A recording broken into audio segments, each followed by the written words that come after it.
సాయిరామ్.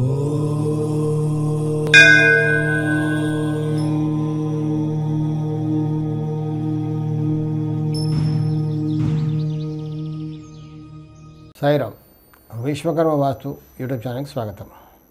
నేను మీ విశ్వకర్మ. లేటెస్ట్గా జరిగిన ఒక సంఘటన మీతో చర్చిస్తాను, నేను షేర్ చేసుకోవాలని ఉంది. ఎందుకంటే నిన్నే అతను ఒక వాస్తు కన్సల్టెంట్, అతను కూడా అక్కడక్కడ వాస్తు చెప్తుంటాడట.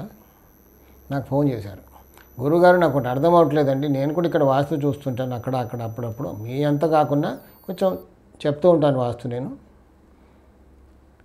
నాకు అర్థం కానిది ఏంటంటే, నాకు దగ్గరలో ఒక ఇల్లు ఉందండి, చాలా దోషపూరితంగా ఉంది ఇల్లు, ఈశాన్యం తెగిపోయింది, కానీ అందులో ఉన్నవాళ్ళు బాగా రాణిస్తున్నారు. 2 పిల్లలు బయట ఉన్నారు, అవుట్ ఆఫ్ కంట్రీ, బాగా సంపాదిస్తున్నారు. భార్యాభర్తలకు అసలు అందులో ఉన్న వాళ్ళు పెద్దవాళ్ళకి అసలు ఏమి ఆరోగ్య సమస్యలు లేవు, డబ్బు చాలా ఉంది.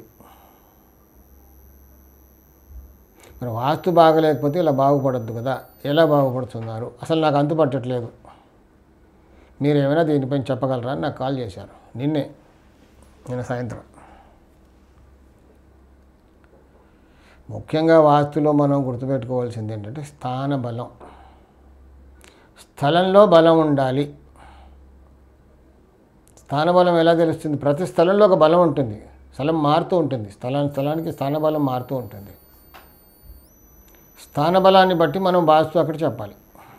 వాస్తు మీరు చెప్పినా నేను చెప్పినా ఒకటే, మీరు చెప్పిన ఈశాన్యం అక్కడే ఉంటుంది, నేను చెప్పిన ఈశాన్యం అక్కడే ఉంటుంది, దిక్కులన్నీ కూడా అక్కడే ఉంటాయి. కానీ ఎటుపక్క గుమ్మం పెడితే బాగుంటుంది, ఎటుపక్క ఎక్కువ ఖాళీ స్థలం వదిలిపెడితే బాగుంటుంది, అసలు ఈ ఇంటి గేట్ ఎక్కడ ఉండాలి, ఉచ్చ స్థానంలో సింహద్వారం ఎక్కడ ఉంటే బాగుంటుంది అన్న దానిపైన రిజల్ట్స్ ఆధారపడి ఉంటాయి. అక్కడ స్థానబలం బాగున్నట్టుకుంది అక్కడ, అందుకే రాణిస్తున్నారు. కానీ అతను అనుకున్నట్టుగా ఈశాన్యం తెగిపోయి ఉండకపోవచ్చు, అక్కడ ఇంకేదో ప్లస్ పాయింట్ ఉంటుంది. అక్కడ ఏ స్థలం కూడా 100% విరుద్ధంగా ఉండదు, ఏ స్థలం కూడా 100% వాస్తుపరంగా ఉండదు. అనేసరి అంటిల్ దానికి ఏమైనా వీధి పోటు ఉండి పశ్చిమ నైరుత్యో, తూర్పు ఆగ్నేయమో, దక్షిణ నైరుత్యో, ఉత్తర వీధి పోటు బలంగా ఉంటే మాత్రం దానికి కొంచెం ఇబ్బంది.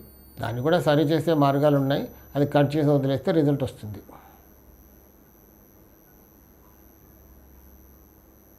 (45° తిరుగున్న స్థలాన్ని కూడా వదిలేయాలని చాలామంది అంటూ ఉన్నారు.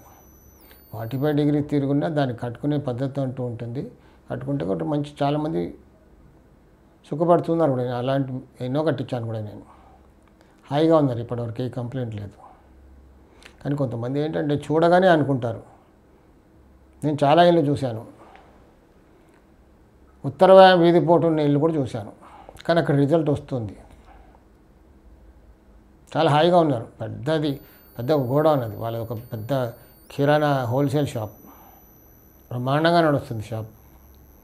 అసలు ఎవరైనా బయట నుంచి చూస్తాను అసలు వీడు ఎప్పుడో దీవాలు తీసుంటాడని, కానీ నేను లోపలికి వెళ్ళి చూస్తాను. నన్ను తీసుకెళ్లారు చాలా కాలం క్రితం, 35 years కింద. బయట నుంచి చూసి నేనే అనుకున్నాను షాప్ అయిపోయి ఉంటుంది, కానీ లోపలికి వెళ్తే మాత్రం స్టాక్స్ విపరీతంగా ఉన్న పెద్ద హాల్, గోడౌన్, హోల్సేల్ బిజినెస్. అక్కడ పెద్ద ప్లస్ పాయింట్ ఏంటంటే ఫ్లోర్ లెవెల్స్. ఫ్లోర్ లెవెల్స్ చక్కగా నైరుతి నుంచి ఫ్లోర్ లెవెల్స్ ఎలా ఉండాలి, దక్షిణం నైరుతి ఎత్తుగా, నైరుతి కంటే ఆగ్నేయం కొంచెం తక్కువ, ఆగ్నేయం కంటే వాయువ్యం కొంచెం తక్కువ, వాయువ్యం కంటే ఈశాన్యం కొంచెం తక్కువ, చాలా చక్కగా ఫ్లోర్ లెవెల్స్ అన్నీ కూడా చేసుకుంటూ వచ్చారు అక్కడ. కాకపోతే వాళ్ళు ఏంటంటే దాని ప్రభావం తప్పకుండా ఉంటుంది. వాళ్ళ ఇంట్లో ఆడపిల్ల రిటర్న్ వచ్చేసింది, దాని గురించి నన్ను తీసుకెళ్లారు. వీధిపోటు ఉన్న ఉత్తర వాయం దోషం ఉంటే మాత్రం ఇలాంటివి జరుగుతూ ఉంటాయి. కానీ బిజినెస్కి మాత్రం సపోర్ట్ ఇస్తుంది అక్కడ వాళ్ళు చేసిన ఈ ఫ్లోర్ లెవెల్స్ వల్ల. నేను చూసి ఆశ్చర్యపోయి నేర్చుకున్నాను ఒకటి కొత్తది. సో ఇలా కొన్ని ఉంటాయి, ప్లస్ పాయింట్స్ అంటూ ఉంటాయి అక్కడ, లేకుంటే ఏమి ఉండదు. మొత్తం దోషంగా ఉందండి అంటే మనం ఒకసారి లోపలికి వెళ్ళి చూస్తే తెలుస్తుంది. అక్కడ ఏదో ప్లస్ పాయింట్, ఇదా ప్లస్ పాయింట్ అని మనం అప్పుడు అర్థం చేసుకోవాలి. శాస్త్రం అనంతం, ఎంత నేర్చుకున్నా ఇంకా ఎంతో నేర్చుకునేది ఉంటుంది. కాబట్టి మనం పై చూసి కామెంట్ చేయకూడదు, లోపలికి వెళ్ళి చూసి అక్కడ ప్లస్ పాయింట్ ఏంటి అనేది నేర్చుకుంటే బాగుంటుంది. సాయి రక్ష.